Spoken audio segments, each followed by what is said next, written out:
Welcome to the 22nd episode of the Boardwall Broadcasting Company. Tonight, I'm joined by our usual suspects, Dee and Mel. And as always, we have a contest where your questions might win you 100 EP or a token of your choice. So look for that in the Twitch chat.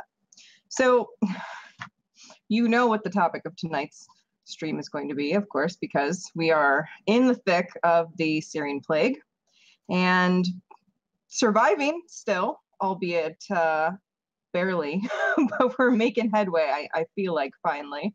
So tonight we're going to focus on some questions regarding the Searing plague, and if you have any specific questions you'd like us to answer, please do feel free to reach out in the Twitch stream. So, Dee, why don't you start us off? What was your initial reaction when the 25% Cure Bar milestone reward was revealed?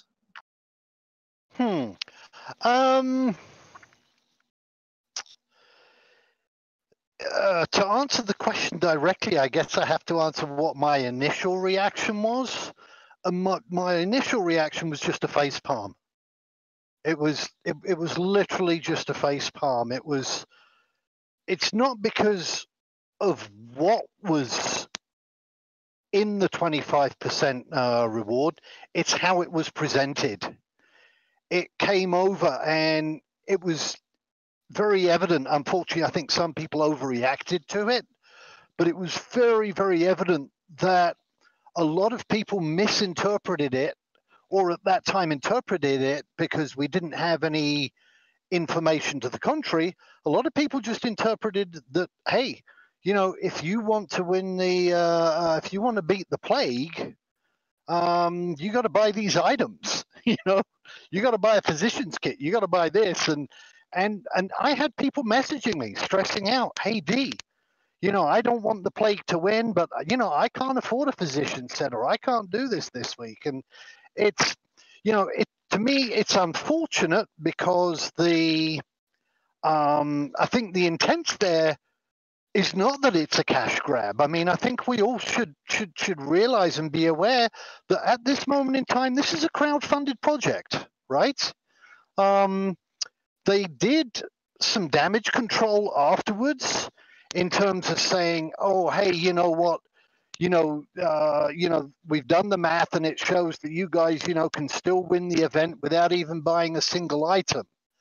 And all it would have taken, the only thing it would have taken was them including that in that initial release and saying, by the way, guys, you don't have to, you know, you have a chance to win without buying a single item. And it would have been preemptive. It would have been proactive to squashing any of those kind of like thoughts and ideas and ill feelings and misconceptions. And we had some people who just, to be quite honest with you, just outright quit the event as a result of it. And, you know, it's sad to see.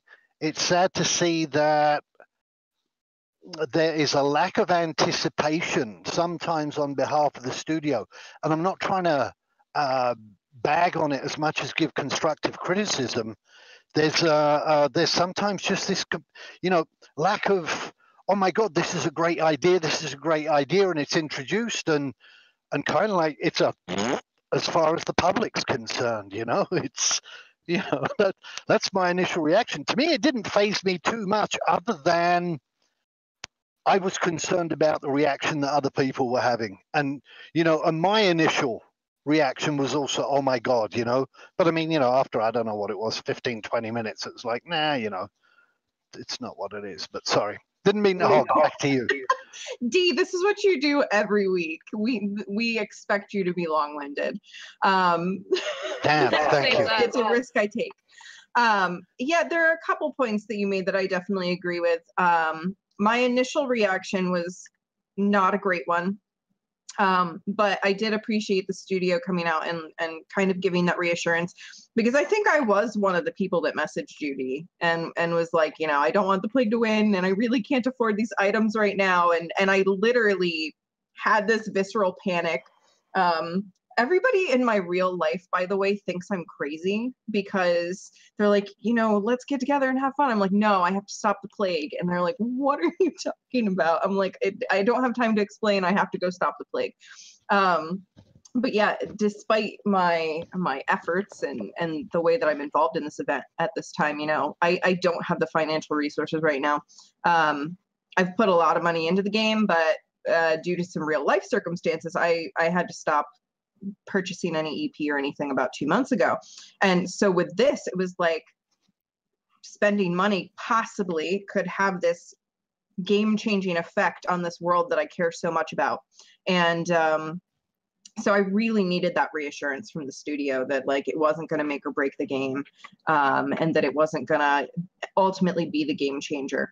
So I wish we had gotten something different, obviously, but I understand why they went with what they did. And of course we get a lot of cool in-game rewards. So my initial reaction definitely calmed down a lot, and I very much appreciated what the studio had to say. What about you, Mel? Overall, I wasn't really phased by much of anything. I guess in the back of my head, like when the items first went up as promos and, you know, only I think it was 2 of them gave an effect or anything like that. In my head at the time, I was like, well, that's odd that they wouldn't make an effect for all of them. So it didn't actually surprise me that this was one of the rewards, and I wasn't like, you know, super suspicious of why. Yeah, I guess it just really didn't. I think maybe I was hoping for, you know, a bit more of a decrease in outbreak, maybe, you know, or maybe a little bump on cure to help us along. But all in all, I mean, you know, Kat, we've been so focused on just the day to day of everything for this whole event that those little things just don't really register as far Sure. as like, you know, a really intense feeling of anger or anything like that. It's just kind of like, well, this has happened. Let's carry on. Yeah. And I'm pretty sure I always get this wrong. I think that Snipe Hunter in our chat. And he said, I think part of the problem is we've basically said that repeatedly, not just for this event, but basically every time this comes up, there's no need to buy promo items at all. So us suddenly deciding to change that would be a deviation from the norm, not the other way around, right? Don't get me wrong, not saying that addresses your comment. I'm just saying I can see why it didn't go down that way. And then he said that he's not an expert on the outreach team, so it's not what he's an expert. Yeah, no, and I understand and I respect that. I mean, I don't, you know, I want to quantify what I said earlier. I don't see that it was as a cash grab, you know, Snipe, because, you know, and thank you for being here and supporting us and kind of like and answering in the channel and everything. I think the important thing is, and I can't stress this enough, is, you know, if it hasn't been your guys's kind of like, you know, modus operandi to do that, perhaps you should look at changing it. Perhaps the modus operandi needs to look at being changed. It doesn't take a lot to kind of like try and be proactive. You've got a team of moderators. You've got a team of ambassadors. Just run something quickly by them like that. Hey, this is how we're going to introduce this, guys. How do you think it'll be taken? And you know, it doesn't have to be leaked to everybody. Even run it by Adam. You know, Adam and I don't always see eye to eye, but Adam's a smart cookie. You know, you can run it by one person and see that, and that's all it's meant to be. It's just meant to be constructive feedback so that we keep the community for all of COE engaged, right? It's not a slapdown. It's like, oh, hey, this happened. How could it have been done different? But anyhow, onwards and outwards. Indeed. And I do think that it's great feedback. And, you know, I know that here on this stream, we always try to really, you know, look at things in a constructive way. We're not trying to criticize the studio. We're just offering our opinions in a constructive way. And hopefully that can be taken for what it is. And Snipe did say he thought it was good feedback. So thank you for that feedback, Snipe. Next question, though. So when do you think it's a feasible time to stop curing people? And what do you think about people clamoring for people to stop curing anybody and everybody right now and instead dedicate all purity to the cure bar? So I'll give an initial reaction, and then I'd like you guys to hop in. If there was a feasible time to stop curing people, my opinion would have been that it would have been to pause after 25 and wait for a little while to kind of see if we could push to some of the major events, because this 37.5 is really a significant thing that's going to help us cure people faster. So almost if we had sort of pushed the bar earlier, I think that would have been the better strategy, and then focused on the back end curing people. But with this sort of event, we don't know what's going to happen. We don't know what those rewards are going to be. So we kind of have to just play it by ear and do our best. So at this point, I don't think that there is necessarily a feasible time to stop curing people. I think we just need to monitor the speed with which we're doing it and making sure that the people that we are curing are going to be active moving forward, so that they're basically, when we're still lagging behind, that they're sort of making up what was lost. Mel, what are your thoughts on that? I see you nodding. Yeah, I'm not really a fan of going fanatically in any direction pretty well on most subjects. I'm kind of a fan of everything in moderation. So I don't think there's one time where we should do nothing but dump cure, and another time where we do nothing but cure people. I think we'll have the most impact if we just carry on making steps forward in both directions, because they're both helping us achieve the same goal. They're just going about it in different ways. So it's yeah, I mean, at this point, now that we're generating twice the amount of purity with the generate button, essentially we can split it, even just 1 point towards curing this person and 1 point to the bar, if that's how you wanted to do it. But I'm very much in favor of kind of, and it's kind of, yeah, the same way with picking roles and everything. I don't think everything should be all one role. I think each role has its purpose, and yeah, maybe more of one than the other, but certainly not all one. Makes sense. Dee, what are your thoughts on that? Oh, long-winded ones. So I will try and keep them brief. I think the first thing to distinguish on that is that if we're talking about curing inactive accounts, people that are just looking for a free package, then I don't think we should be doing that right now. If we're looking at curing people that are currently active and they're going to be helping contribute, with the +2 that we got to the generation of the purity, theoretically, I don't have the numbers here directly in front of me, so forgive my memory if it's off by a little bit. But I think the Sage now, potentially with all their abilities and trades and everything, can generate about 26, I think, 30 purity seals a day. And it takes us 210 purity seals as a team to cure somebody right from kind of like 0 purity up to tier 2. And we have to get them up to tier 2. It's no use just curing them and throwing them back into the pond. They have to be tier 2 and contributing. Right. Can you guys hear me? Yep. Yeah. Okay. Everybody's gotten suddenly distracted because Vi just dropped a shiny, by the way. Gotcha. Okay. And so if you look at the math, and that let's say that a Sage can create 30 a day, that's 7 days, right? And so if the event ends on September the 14th, theoretically you shouldn't be curing anybody after September the 6th. But bear in mind that it's not quite as easy as that, because now that they're cured, they're no longer generating plague signs. If they're active, they are actually contributing to reducing the outbreak bar and contributing to the cure bar.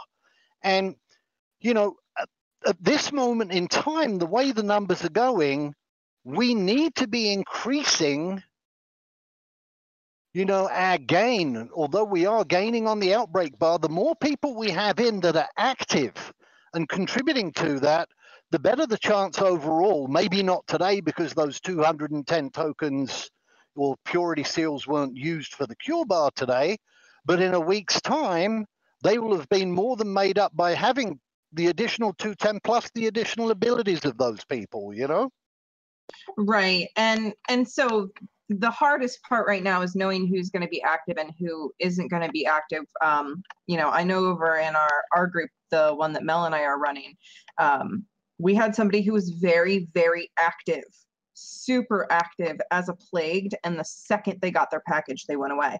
And we had several conversations with them where they were going to help and they were going to be involved. And, so unless it's someone you really know and really trust, you are taking a risk. And that is unfortunately a risk that we have to take if we're willing to cure.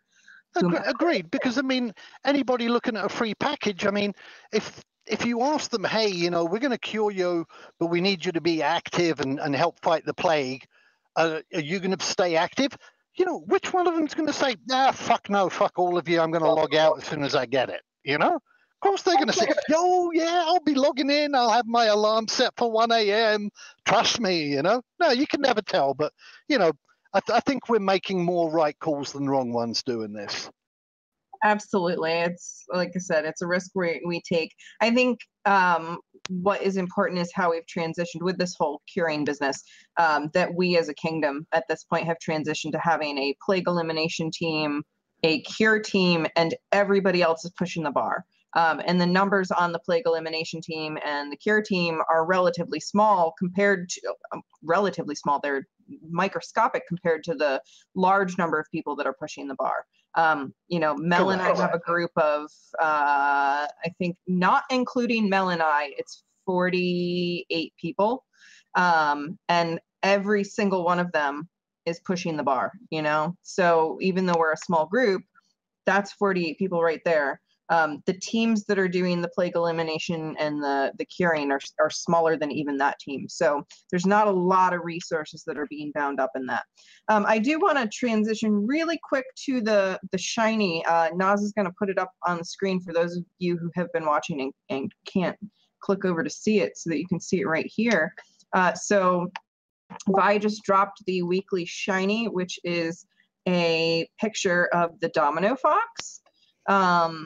And lately we've gotten a couple of different things. The clothing cabinet, repository, a portal entrance, read loot, whatever. And now we have another picture of the adorable Illyrian animals. This Domino Fox is super duper cute. So I am excited to see this in game. Any thoughts on the design on that, Mel? I'm really intrigued by the face. It kind of reminds me of like an armadillo, which is really interesting. I really like it. I think, yeah, it does. Like, I haven't looked at the concept in so long. Honestly, I forgot that was kind of a part of it. So that's super cool to see. Yeah, I love the mask shape that has. Mm-hmm. The animal designs are awesome in Illyria. I can't wait to interact with the animals in game. But I digress. So onward, there has been a big call to only create sages from now on. And I think Mel, you touched on this a little bit. Now that the outbreak bar is more contained, thoughts on that? Anybody? Thoughts on only creating sages? Well, you know my opinion on that. Exactly. So Dee, I know you had some strategies in mind when it came to moving forward. Yeah, my answer to only creating sages is no, no, no, no, no, no, no, and fuck no. Just kind of like, in case the first couple of ones weren't clear. And the reason for this is we're starting to increase the cure bar incrementally, and the outbreak bar is still kind of like creeping up. It creeps up like 3 or 4 points. We knock it down 2 points, so it's like 3 steps forward, 2 steps back kind of thing. And then every now and then, boom, we hit a milestone and it knocks it back down to 5. So we've been able to contain it, but it is slowly creeping up. And we have, the people that I've been talking to and, our team and things like that, there are these hidden events, right? We know that we're going to be at 50%, that we're going to hit the 50% cure bar probably in around about 4 or 5 days. And I don't know, and I don't know, and I doubt that Snipe Hunter can give much away on this, but I have a sneaky suspicion that the way the kind of like that the milestones have been programmed is that they're variable. And that is that, you know, if we hit the 50 percent milestone and we're behind on the cure and the outbreak is beating us, it gives us a benefit. And I don't know if that's scaled. I doubt if it's that complex, but it gives us a benefit, right? But if we hit, for example, 75% and the cure and the outbreak was at 50%, would we still be getting a huge bonus, or would they have something probed in so that it's not just a complete runaway race? Now, I think Snipe Hunter has mentioned before that, you know, that with the outbreak, and I'm not sure that this applies to the cure bar, but the outbreak bar will have the chance of snowballing and kind of like almost getting out of hand. And speculation is that would happen at the 75% mark when all the gentry would start generating plague signs.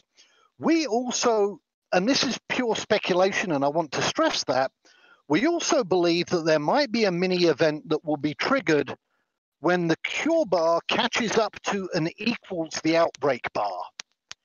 And so the way that it's kind of like, at least the way that we're seeing and interpreting the event is the outbreak bar had the huge advantage at the beginning, right? It was a gallop away, and a lot of people were throwing their arms up in the air saying, oh, fuck this, we'll never catch up, what's the point of playing, blah, blah, blah. And, you know, Caspian made it clear, hang in, guys, hang in, you know, the event's not over, you gotta actually start playing kind of thing, you know? And so we feel that if there is at least the potential that when the cure bar catches up to the outbreak bar, it'll be because the cure bar is now having its own kind of like snowballing effect, and the event that is triggered there might actually be to the detriment of the cure bar, just to keep the race kind of like close. And we kind of like a little bit paranoid that if we let the outbreak bar creep up too far, you guys all laughing that I'm rambling, shut up. that if the outbreak bar goes too far and that event is triggered, that it'll get it to the 75% or the closer. So what we're advocating is more outbreak retention rolls. Go with Undertaker, go with Soldier. And hopefully we'll see, you know, something better for plague doctors and everything like that down the road. Okay, I'll shut up. Sorry, Mel and I got each other going, and now we can't. It's all good. I still can't look at you. Oh man, Mel and I can't look at each other now, or we bust out laughing.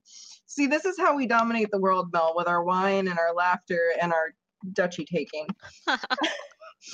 But no, I mean, I think that this is a really important consideration. Whether or not, you know, the wording on the Caspian challenge was kind of vague. Like, we hit the Caspian challenge. Was one of the rewards that we got directly correlated with that or not? Or did they just slip that comment in? We don't really know. So there could be other events that could be triggered, such as the catching up, or if we were to do 5 and 5. And we do need a couple more Undertakers, you know, absolutely, to manage this plague. Huldrick, who's Loki Pepper in Twitch, has been saying, like, over in Boardwall, you know, we do have some people that are really actively collecting plague, and sometimes we do have to neutralize it. Some groups are of the opinion that we should neutralize, and some groups aren't. We're in the neutralize boat because we don't want the outbreak bar to keep going ahead, you know. So there's a lot of different things we have to consider. I think that on some level, it's probably good that different groups are taking different approaches, because that automatically sort of creates some balance. And having those little clustered groups that are focusing on one specific task, I think, is really useful. That's just my 2 cents. Yeah, exactly. Well, it's like Caspian gave the analogy that we're the orchestra, right? And you know, that we have to get in sync and everything like that. But, you know, I would further that analogy, and Caspian basically, and I say this kind of like totally laughing and in jest. Caspian's a bastard on this because he's the conductor and he's gone up to the balcony up top and he's taken all the music sheets and all the music scores and he's saying, play your symphony, my children. And it's like, we don't know what tune we're meant to be playing or composer. And yeah, I know I've got kind of like, a trombone in my hand, or actually I should be careful as to what the analogy goes. But it's like, we are kind of like having to try and juggle what we think are the best tier twos. We're having to walk a tightrope as to, do we put all of our eggs in one basket by going for the cure bar or this or that? We don't know what the milestones are going to be. So it's like being blindfolded. And so it's kind of like I say, it's trying to juggle while walking on a tightrope while blindfolded and still trying to get it right? Absolutely. And so we are up against invisible challenges. And Noslem just said in the Twitch, this is perfect prep for the story engine in that we won't always know what's coming around the corner. But people want to have all the info in their spreadsheets updated, and it's not always going to work that way. Absolutely. We can't plan for everything. We just have to play. And I think we need to embrace that, not kind of like complain about it. We need to embrace that this is how the story engine is going to be. We're not going to be able to metagame everything and know everything with the spreadsheets, right? And I like that. I like that there's uncertainty. I like that we don't know what the effect is going to be, or that maybe if we hit the 75% milestone on the cure bar, that we suddenly get actually bonuses that don't work in our favor if we're well ahead of the outbreak. But we'll see. It's all good fun. We really only have 2 weeks left, and as much as I have enjoyed many aspects of this game, I am ready for September 14th. Let me tell you, because this week I'm taking a vacation and I'm still going to be trying to cure the plague my whole vacation. Bad timing. So we have a ton of questions. We've already gotten 7 questions in the contest, and now Borne has arrived, and Borne is going to ask us like 5,000 questions. And we had several questions asked on the forums. So we've answered a couple of them kind of fluidly as we've been chatting. So I'm going to try and find something that's completely out there. How about this one? This is from Unshackled Jester. Do you think that they have similar events planned in the future? If they did, do you think the mild freak out of the player base, some of the player base, if we can call it that, will impact future events? Oh, that's a good one. I would almost guarantee that there are definitely going to be events like this in the future, because that's kind of the direction I see them going. This is kind of like the tester, and moving forward, I'm sure there's going to be more. Mel? Yeah, I agree on that front. I think definitely they'll do more events like this, and I don't think that the the people that got upset about the one reward that wasn't what they wanted, I don't think that should affect really the decision on whether or not to do it in any way, because in so many cases it's always the very vocal few. I mean, there are so many other people involved in this event that just didn't feel that way and didn't really feel the need to state one way or another whether it was in defense of or in favor of. So yeah, I think it's really just a case of the very vocal few as far as percentages go. So I hope they do more events like this. It's been a lot of work, but it's been fun. It's been a great opportunity to talk to a whole bunch of different people inside and outside of the kingdom. So yeah, I hope they do. Sure. Yeah, for me, it's kind of like mixed feelings. I don't like the fact of kind of like the clicking, day in, day out for 6 weeks straight, and yet at the same token, the level of engagement on our community level has increased tremendously. I mean, we've recruited, and that was never our intent, and I want to stress that, but we've recruited so many people, that have come to have come to our Discord and said, hey, we see you guys are proactive. We just want to help and blah, blah, blah. And we say, well, we'll get you cured, go on back to your kingdom. And they're like, no, we want to stay with you guys. And, we don't poach or anything like that. But it's been very, very proactive, I think, for the community as a whole. I think the way that the entire community got together for the 2.5/2.5 event was really cool, certain groups that kind of like, traditionally bump heads and everything like that. But, we were in agreement, we were in accord, and kind of like, we focused on the larger goal and got it done. And to me, that was just brilliant. It was great to see. Absolutely. And oh man, there was something I specifically wanted to say on something you just piggybacked on, and I got distracted with the Twitch chat. So I'm gonna ask another question in the hope that it comes back to me. There was one really simple question I did want to answer from Silence Will Fall is their COE forum name. If they want to offer the game through the Searing Plague event to a friend as a sage, how many purity seals must I own in order to purify him, considering ability trade bonuses?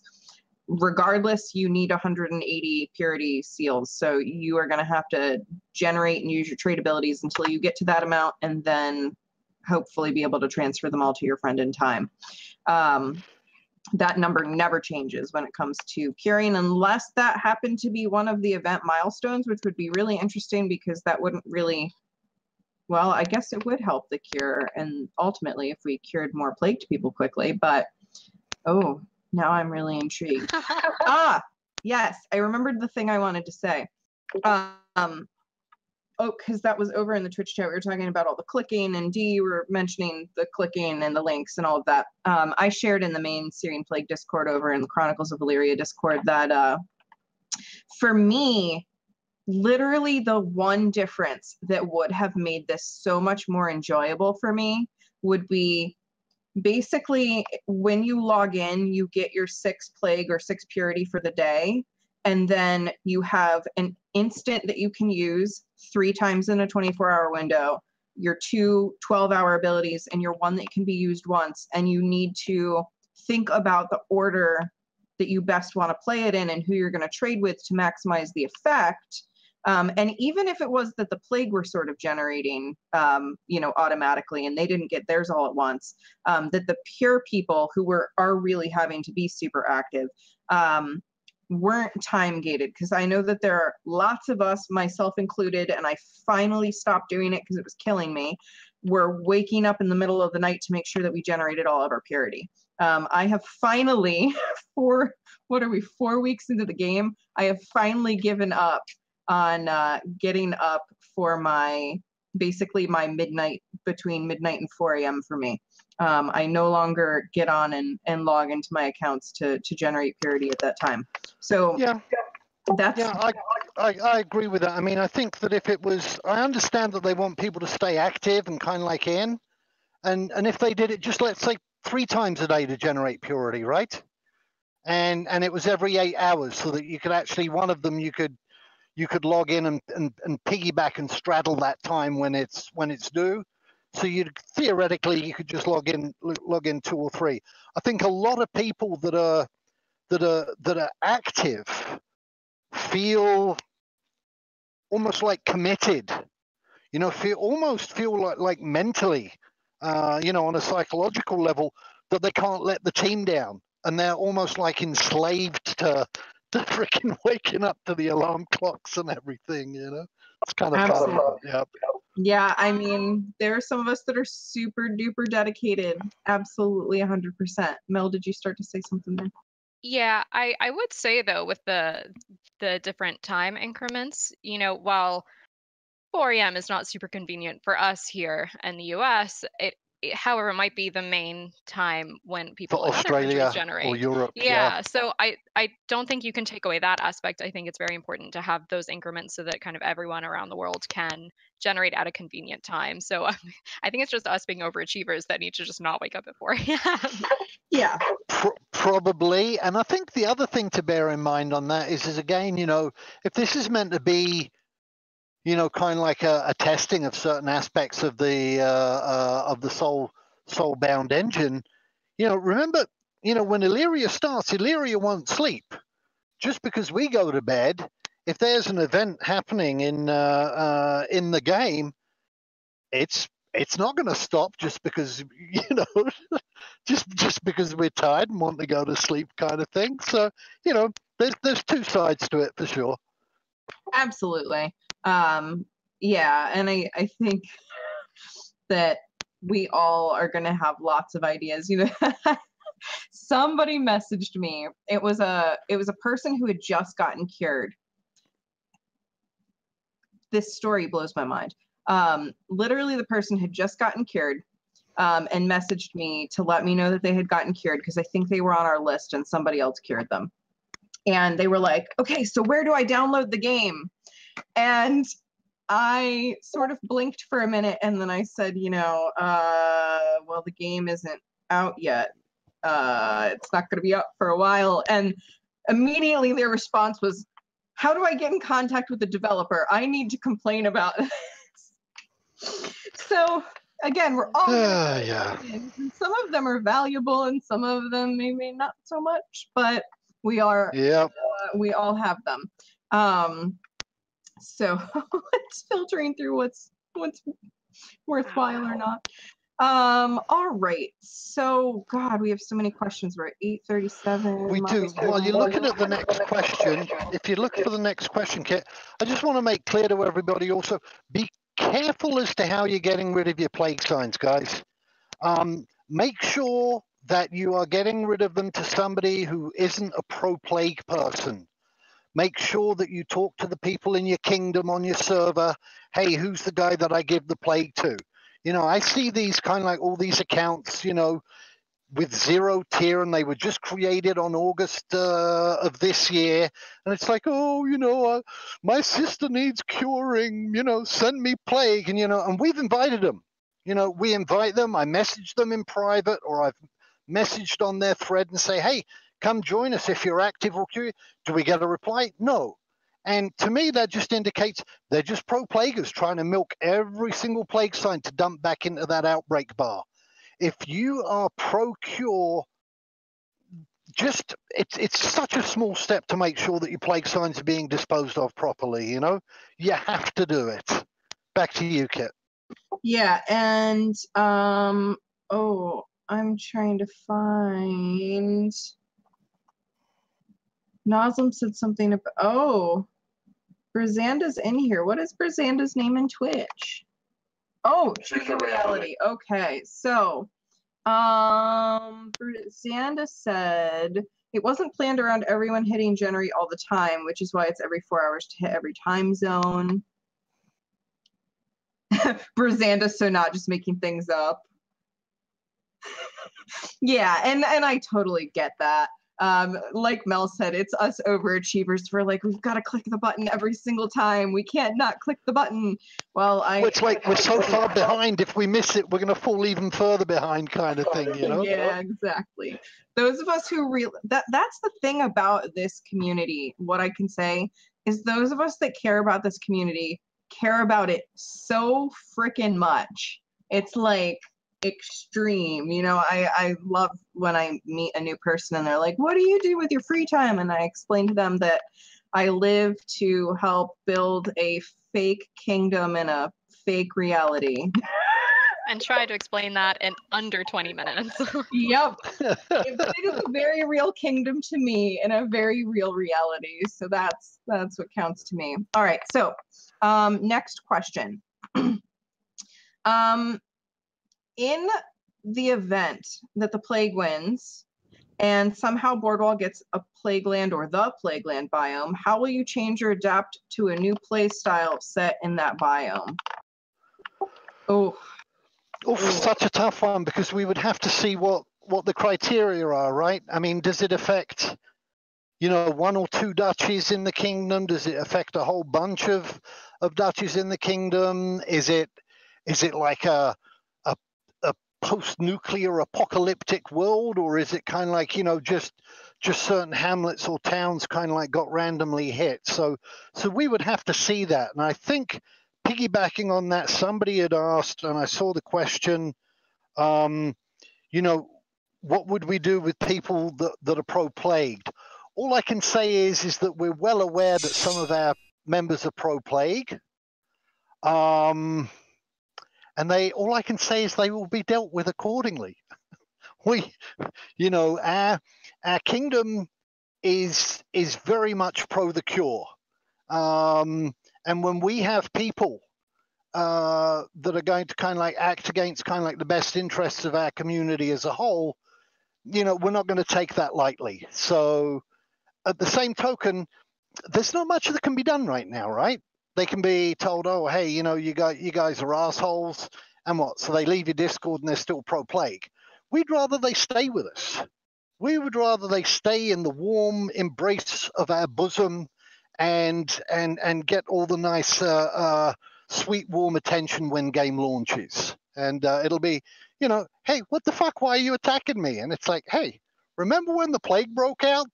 These are the screenshots of you in the pro-plague broker channel, freaking, doing everything you can to sabotage the kingdom. And, payback's a bitch, my friends. Indeed. And it's kind of like with our kingdom rules, we don't mess with each other. We don't PvP against each other. And being pro-plague in a big way is kind of promoting your fellow kingdom members possibly having spirit loss from a disease that they help. It's not kind of, it's definitely doing so. They're proactively doing something that is harmful to our community. Absolutely. And it won't be tolerated. Oh, more questions are coming in. Let's see. Dee, do you have a number on how many people we've cured? I've lost count. Oh gosh, it's now literally in the hundreds. Yeah. It's in the hundreds. I mean, we have scaled down our curing, and we are still kind of like, we have the capability. We stopped for this little while for the 2.5 push, but we're still able to cure 4 or 6 a day. I mean, we were curing literally at one point 20 to 30 people a day. The game's been out, the event's been out for 30 days. If you even took it not at 20, 30 a day, but even averaged it at 15 a day, you're still looking at what, 30 times 10 is 300, 450. I'm not sure that we're up to 450, but I would definitely say that we're close somewhere around the 300 plus mark, which is great because that's 300 more people, hopefully, at least in some way contributing. And it's definitely 300 times 6, which is 8. That's 1,800 less plague signs a day going into the outbreak bar. I'm shut up. Go ahead. I can see you starting to smile. I'm rolling my eyes at Bornay because he demands that I say the name that he put for that question because that question was from him, which is God King Bornay. For the record, I can't say that with a straight face. Let's see here. I think, Dee, how are you feeling? You want to start wrapping it up here? I think we should ask the people. Guys in chat, do you want to keep going for another 10, 15 minutes and have us answer questions, or you guys good? And any questions we can answer, that we even see here in the side chat, we're happy to talk about. If Bornay, we're not going all night. No, I need more vodka if I'm going to do that.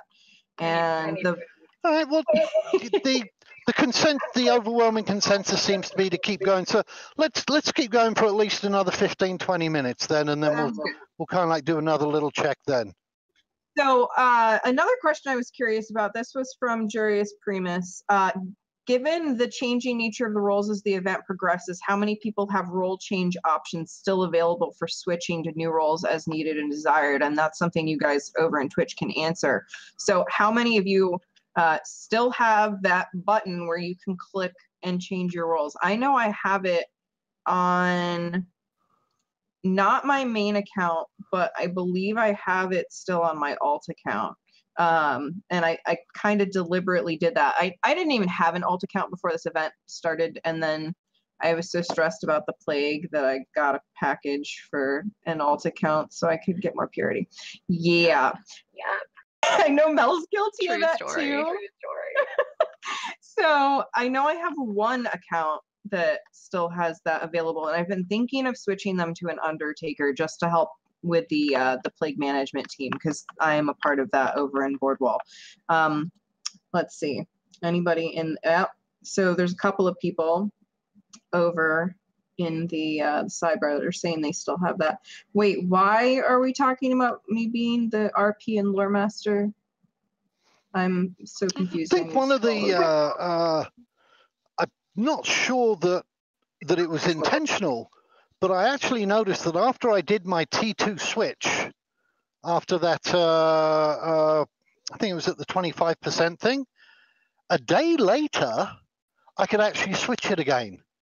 There was kind of like, there seemed to be kind of like just a little bit of a bug in the code for a short window of time.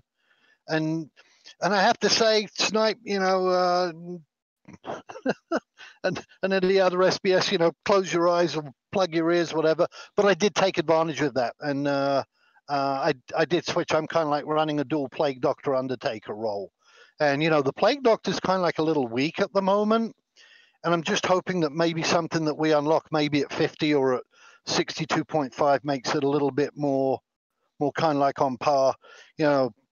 I think a Plague Doctor should be as effective at curing the plague as the soldier, kind of thing, you know? Yeah, But, yeah. The Plague Doctor, I originally advised the people on our team that were mayors or above that were starting to generate their own plague. I suggested if they wanted to take Plague Doc, because that instant, you know, burns the 2 plague signs, and basically you can keep yourself at 0 plague if you use it right.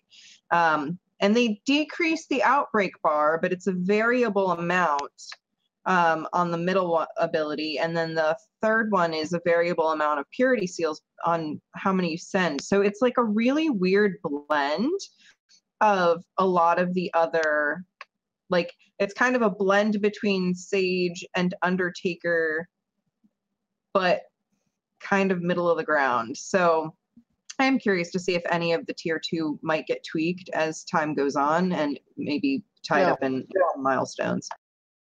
Agreed. So, but that's a great point. Okay, so we answered about the Kingdom of Boardwall treating the plague spreaders as criminals. Given how large of a lead the outbreak bar has over the cure bar, do you feel the community spent more effort curing individuals in the beginning instead of also contributing to the cure bar? And that's from Vort. I definitely think people were way more focused on curing people in the beginning.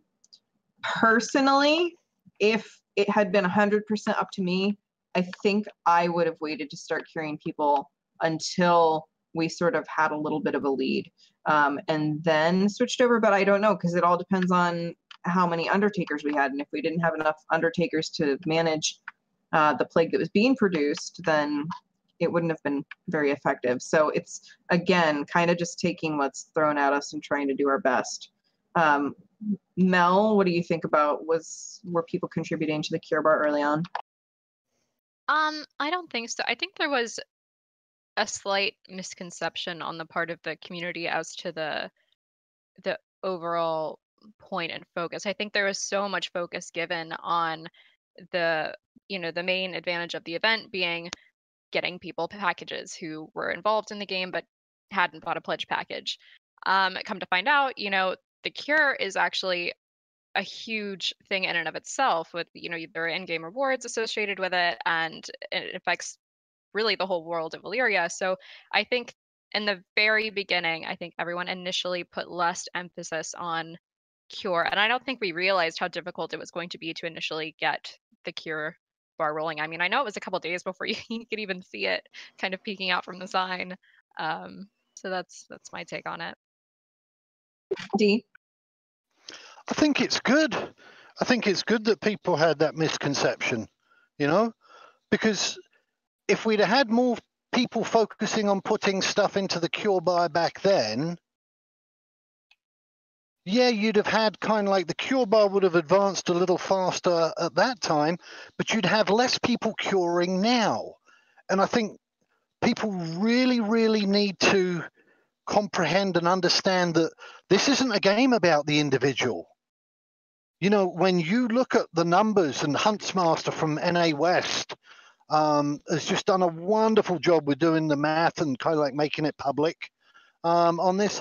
But if you look at the math that any one of us kind of like, you know, contributes on a daily basis, I don't know what it is, but it's something like, you know, I'm tier 2 and I stay up all at night and I use my 6, things and all my abilities, and I affect the outbreak bar by 0.000032 or something ridiculous, And that's great. That's the way it's set up. It's not meant to be that any one individual has that big of an effect. It's the cumulative effect of all of us, not in Board Wall or on NA East. It's all of the servers working together, and it's the cumulative effect of the community getting together and fighting this plague. And so those people that are saying, oh, we should have kind of like been dumping more into the cure bar at the beginning, well, you would have had, what would have happened is you wouldn't have had the outbreak bar get away from the cure bar as quickly then, but because there were less people to cure as the outbreak bar gained more momentum, there would have been less of us to fight the outbreak bar and put purity in to catch up with it. So to me, it's a flawed, totally flawed comment, Mm-hmm. Absolutely. And kind of along with that question, this is from Michaela. This is also a forum question. Do you think it's more important to cure new people and or get them a free package in order to bring as many new people to the game as possible, or more important to push for 100% cure? Do you think it's possible to do both in these last 2 weeks? Oh man, that is a tough question. I think that it's very important for us to bring new people in. People by nature like free stuff. So of course, even a person who might have bought the game, if they have an opportunity to get a free package, might go ahead and try and get the free one instead of buying it. But I really think pushing for cure is super important.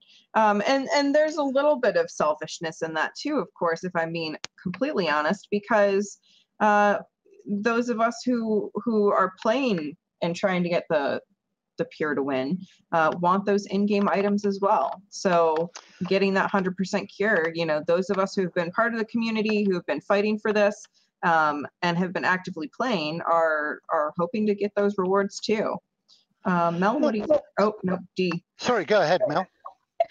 Oh, no, I mean, I was just going to kind of reiterate a bit on what you touched on firsthand, and that I think definitely continue focusing on the two, because you don't want to, run out of people to cure that are active and involved and are going to be a part of the event, and then just curing people for the heck of it. I think reward the people who are trying to be an active part of the community with the package that they can get from the event. And then definitely, I mean, especially now we're generating so much purity and everyone's really gotten the hang of trading and all the time zones and all that I think we can continue making a slow but steady impact in both directions. Yeah, and I agree, and I concur with you, Mel, on that. I think the key operative word here is that they have to be active. If you look at the fact that we've got, what are we on? We're on the 30th, 30 days. I think it goes to 31. So we've got like 15 days left, right? We have 15 days left. We're at almost 40%, which means there's 60% left to cure, which means that if we want to get to 100% by the very end, we have to be generating 4% on the cure bar every day, average. And we're not doing that with the numbers we currently have. Now, obviously, the little boosts or milestones and everything like that help us along the way, but we have to get more active people involved, especially over, I think it's critical to try and find them over the next 7 days.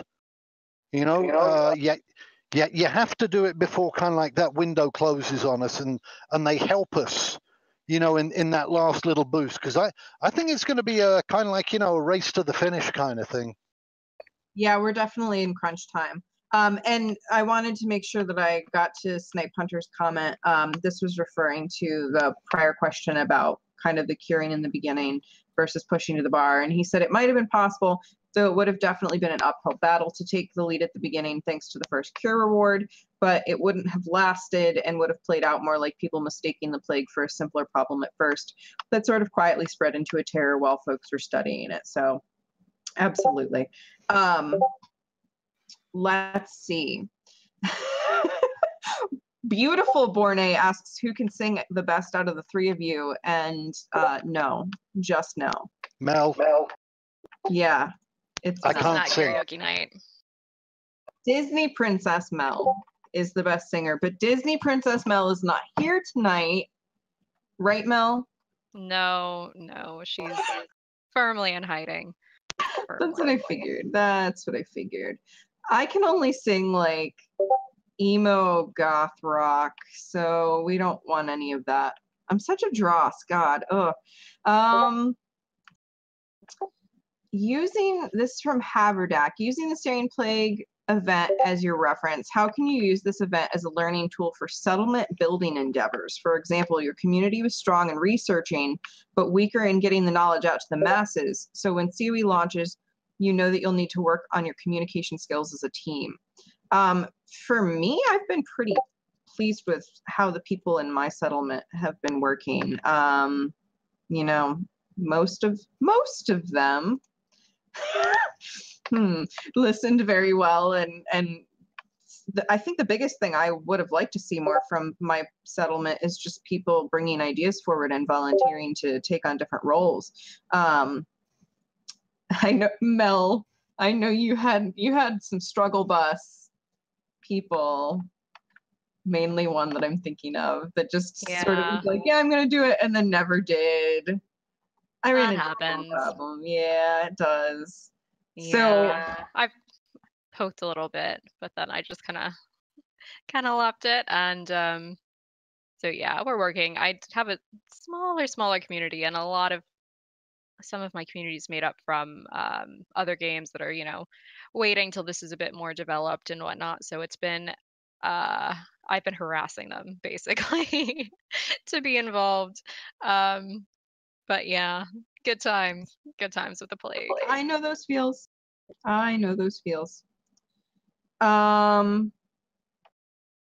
Let's see. Dee, did you have any comments on settlement building at all and what this has taught you? Yeah, I think that basically I look at it from a kind of like slightly different viewpoint in terms of how we've gone about this. Right from the very get-go, we split up into small teams, right? Even before the event started, we had 10-man teams in place, lots of them. I think we had, I don't know what it was, 350 people on our spreadsheet. That's probably grown out of 400, 450. And what we did is, rather than kind of like have it centralized and kind of like detailing everybody what to do, it was kind of like we left it up to the individual teams. And within those teams, some of the teams said, oh, hey, D, we've got 20, stop smiling, Mel. We had 20, 30 people, and we'd like to actually work as one team. And it's like, okay, work as one team. That's absolutely fine. And so instead of kind of like us deciding that there's one way to do this the best way, is we kind of like we had, I don't know what we had, 20, 30 different teams. We had 20, 30 teams all kind of like working on the same problem from their own perspective. And as they each came up with kind of like their best way of doing it, it got shared around and people started adapting that. Now, some of the teams just seem to have fallen off the map, and that's unfortunate, but that's human nature. It's, I don't think we can say, oh, yeah, everybody still out of those 400 people are active, for all 6 clicks or whatever. But the people that are active, we've kind of like, we've honed kind of like how we share our information, how we communicate, how we kind of like have our structure of leadership, and that it's not authoritarian, and that you have the leeway to do what's best. And I think this will translate to the settlements. When somebody says this was the best way to lay out the plots of land doing this, this, and this, and somebody else says, no, actually, if you put the well here and you did this there, because we actually did it another way. And this is where I think diversity is going to be so key to the strength of the kingdom. Because if you do everything the same, there's always going to be a weakness, and that weakness will be exploited by your enemies. Absolutely. There's definitely so many considerations that we have to juggle with just the, I mean, we've really seen the complexity of a lot of things come out through this event, especially when it comes to just politics and different groups working together or against each other. I wanted to address a question from Belthanel, and I'm not sure I'm saying your name right, Bell, so forgive me. Can we play 2 souls in the same server, same account? So Bell's kind of new to the community. We actually don't 100% know yet how many alts we're going to be able to play. That's not something that we've gotten a firm number on. We know that pretty much alting in this game is sort of looked down upon, which I'm going to get looked down upon because I have to have Kit and I have to have Arya. I think multi-boxing is frowned upon. I don't think alting is. Not necessarily frowned upon, but more like it's not necessarily advised, just because of the amount of time that you're going to have to put into one single character to like build up their various skill ramps and make sure that they are achieving what you want them to achieve. But we don't know how many alts you can have on a single account. So sorry that we cannot answer that at this point, but I'm sure we will find out soon enough. Yeah, and Rosanda said, I think it's more inefficient than frowned upon. Yeah, that's a better wording for what I was meaning, definitely, is that it is kind of inefficient. And I know that I'm going to be exceedingly inefficient unless I spend like all of my waking hours in Illyria, which might happen, but yeah, that life thing and that job thing, yeah, that kind of gets in the way. Let's see. We are at 9 o'clock. We want to do, say, 2 more questions? Let's do 3 more. 3 more. Okay. Where are you guys at right now? This is another question from Vort. Do you feel that the community, not just Boardwall, will be able to hit 100% cure before the outbreak hits 100%? I think we talked about this last week, but we had a very different picture at that time. I am in the camp. I was feeling so hopeful before. And it's my usual character traits to like stay super hopeful, but with 2 weeks left, I'm starting to feel a little bit nervous, admittedly. I'm hoping that the community has kind of figured out how to maximize their roles at this point, and that we're going to see us hit 50%, and then that's going to be another big milestone. And then I think it would be what, 60? Oh, maybe 62.5. 62.5. Okay, so it's 12.5%. Yeah, so 62, and hopefully the rewards will kind of keep rolling in such a way that the cure is ultimately going to sort of have this upward swing. So I'm hoping that we're at 2 weeks left. So I am a little bit nervous. What about you, Mel? Yeah, I'm optimistic. I don't think it'll be easy. I think we'll be working at the same level, if not more so, of dedication than we have been the past couple weeks. I think it's doable. I think it'll definitely depend, or at least be made easier by what the milestones are that we reach. Hopefully those give us some good momentum. Maybe it's reverse. The plague had a lot of momentum in the beginning, and maybe Kira gets it in the end. Who knows?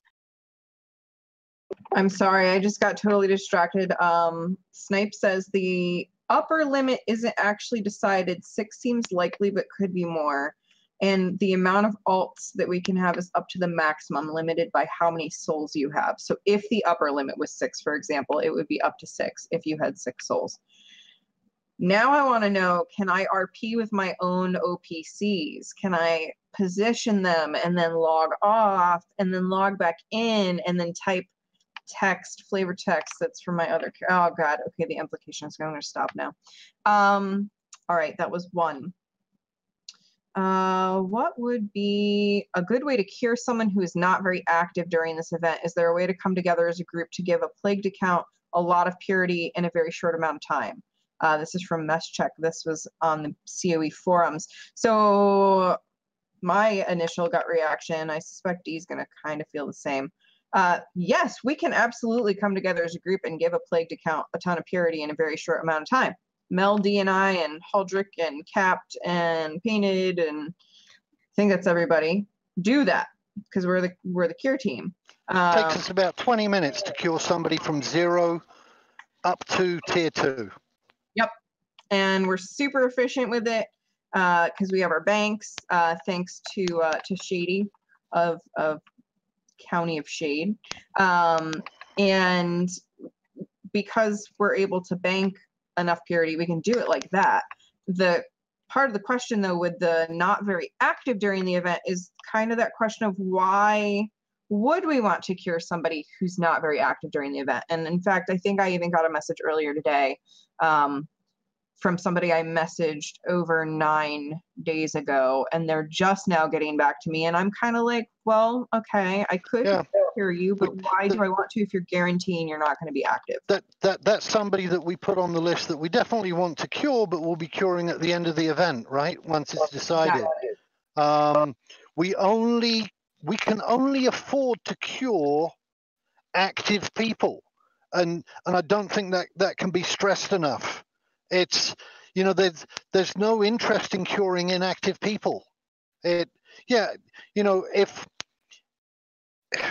I hate to sound like a dick on this, but, if you want people to go out of their way to help you, and you couldn't give a fuck about kind of like, spending a little bit of time to help them back in return, fuck off. You don't need to be a part of this community at this moment in time. We'll cure you at the end, and you can get your package that you didn't want to kind of like, help anybody else out with, and we hope you're happy with it, But I'm not going to go out of my way to look to help people that don't want to help us. It's, it's a two-way street, it's not a charity event. Nas says real talk. Yep. Real talk. Mel, did you have anything to add to that, or are you kind of fireside? I think D covered that pretty. Sorry. Pretty decidedly. So I think we're good. Yeah. So we said we were gonna pick 3 questions to kind of wrap up. I'm gonna pick this one last, and this is going to be my winner for the night. So this person will get 100 EP or a token of their choice, and it's Renegade Dastard's question. What's your thought on the Searing Plague being the second event where Soulbound Studios gives out free accounts, Free Kingdom being the first? I thought this was a great question because there is a lot to say about the studio. And this, I thought this also went well with the last question. So let me get your thoughts first. Can you ask the question again? Because I didn't fully comprehend it. What do you guys think about the Searing Plague being the second event where Soulbound has been giving out free accounts? Oh, got you with the Free King. Yeah. I think it's good. I think, the way that I interpret it, it's a way to get everybody involved, right? Instead of just people with packages being involved, now people without packages can have an impact, can have an imprint. You don't have to be a baron, you don't have to be a mayor or, Count Duke or whatever. Everybody can contribute to what's going on. And personally, I think that's good. I think it's also good, in as much that, some people have said, they shouldn't be giving away this money. And, I don't have an inside look in kind of like, the financial model of Soulbound Studios. But I would imagine that obviously, it's not costing them any money to give out the package. It's pixels. What it might be costing them is down the road, is it might be costing them income from somebody who got a free package today, might have bought the package, in 2 years' time when the game launches. But again, we need to get back to the fact that we have to crowdfund Chronicles of Illyria. We have to support it if we want Chronicles of Illyria to stay independent, to where they can develop the game the way that they see fit and stay independent of a publisher. 2 years down the road, the fact that they gave away, I don't know, 1,000, 2,000, 5,000, however many accounts it might be, if they at that time have a publisher that's on board and says, wow, you guys have got a great product, you've got, X amount, hundreds of thousands of followers, etc., we're going to come on board. We're not going to get involved with the development because you've already developed it. We're going to help you publish the game. Here are your millions, and we're not going to get involved with telling you that you need loot boxes or you need to do this or you need to do that. At that moment in time, it's not going to matter that they gave out some free accounts today, And those people that got free accounts, not all of them definitely, some of them go back into hibernation, but maybe some of them get more involved. I mean, the community building, the chatting that's been going on, the talking to people that we would have never talked to before, I think has been great. So, I think it's been good from that point of view, There's been so many good comments while you were talking over in the Twitch that I want to address. And this was actually something that I was thinking too. Raisant said, I think people who may get a free account will be interested in getting upgrades and add-ons. I absolutely think that that's true and hope that that's true. That people, when they see like the promotional events, if one comes out where it's like, oh, I want my character to be able to do that. Maybe even people who got a Searing Plague package for free and they want to do medical stuff in the game, maybe they'll put some money towards getting the physician's kit and things like that. So there's definitely potential for them to make money down the road. And I hope that people will buy in, because you're absolutely right. Like, we need to keep crowdfunding this game, and I feel guilty that I haven't been able to buy more stuff during this event. And Double Jammy Whammy said, please, no loot boxes. That's worse than Plague. And I agree. And agreed with you, Double Jammy. And that's why we kind of like, I don't encourage anybody to spend a penny that they can't afford, and that, there's never a guarantee that the game will actually come to fruition, right? I mean, just like any business. I've invested in restaurants and this and that, and and then it's it didn't even get to open its fucking doors, on the first night sometimes, and that's just life. That sometimes happens. I personally, just really believe in the vision the studio has, and we'll do what we can within reason to help support and promote it, and kind of like give little prods and hopefully constructive criticism where we think that it might be needed. And, the studio might say, no, we don't need that criticism. Thank you. And that's all that we can do. We shouldn't be telling the studio what to do. We should let them, they've got the vision, and it's because of that vision that we signed on. And people that sign on and then want to change the vision, I don't know, it kind of like that always kind of it's kind of like, to me, it's always weird. It's like, well, why did you kind of like say now that you're an investor and you should be able to see the financials of the company because they did this and you don't agree with it? It's like, God, fuck off, I mean, where are you coming from? Dee's just been full of the F-bombs tonight. Sorry, yes. And I haven't even been drinking. I know, and I'm out of my special teacup of vodka. I'm so sad. Mel, I did want to get your opinion on that. What is your opinion on this being the second event where they've given out free packages? Oh, yeah, I'm completely in favor of it. I think, yeah, like Dee said, it does get, a more active, involved community. And I think once you get people invested in the game, once they're officially a part of it, they're going to only become, hopefully, more committed. And if they already have that package, chances are they're going to want to start thinking, well, maybe I could use that 100 EP, or maybe I could, use this. I'd like to have this in the game. But when they have the package, it's kind of like, well, they're going to be playing the game. So it's more reality than just, following along. Absolutely. I think for me, what it says to me is that ultimately the studio is very generous. It's very kind of them to be giving us an opportunity to be involved in such a way that we can get free stuff for people as doors slam in my background.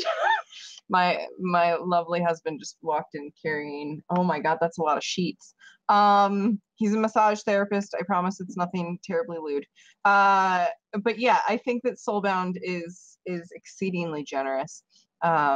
And I look forward to seeing if there are other events where we can do similar in the future, maybe, you know, something for EP or any other thing.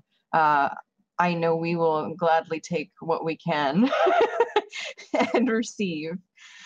So again, congrats to Renegade Dastard for winning our little contest tonight. And thank you to everybody who participated over in the Twitch chat and was actively asking questions. It really helps contribute to the conversation when you guys get active and keep us on our toes with interesting comments. And again, thank you to Brazanda and Serpentius and Snipe Hunter who were watching, and Brazanda and Snipe Hunter did give us quite a few awesome answers tonight. And now my head is spinning with the ideas of 6 potential characters to play as OPCs and do RP scenes. So thank you for that. We will, some of us, I will not, I don't know if Dee or Mel will be. I won't, some of us, yeah, I won't be able to do the Discord on the official one tonight, I'm afraid. Okay, what about you, Mel? No obligation. I just want to let people know. I will not be able to this evening either. I have a salad with my name on it and dogs to hang out with. So sorry, Sounds guys. good. And So looks like Muslim volunteered. No, we do not want No, I did Muslim not. going over there. No, just no. Well, if you want to continue the conversation, please feel free to head over to the Inn, which is the COE Topics channel in the main Chronicles of Illyria Discord. I'll be there in 5 minutes, and I'll be able to be there for about 15 to 20 minutes, and I have to get back to a previous commitment. That's what I'll do. I'll be there in 5 minutes, guys. There you go. Meet D in the COE Topics in 5 minutes if you would like to chat with him. Otherwise, we will see you guys around in the Boardwall Discord or over in the COE main Discord, and we will see you in 2 weeks. And in 2 weeks, my friends, it's going to be the end. Or right at the end. So one way or the other. One way or another. Have a good night, guys. Good night, everybody. Thank you for watching. Night, guys.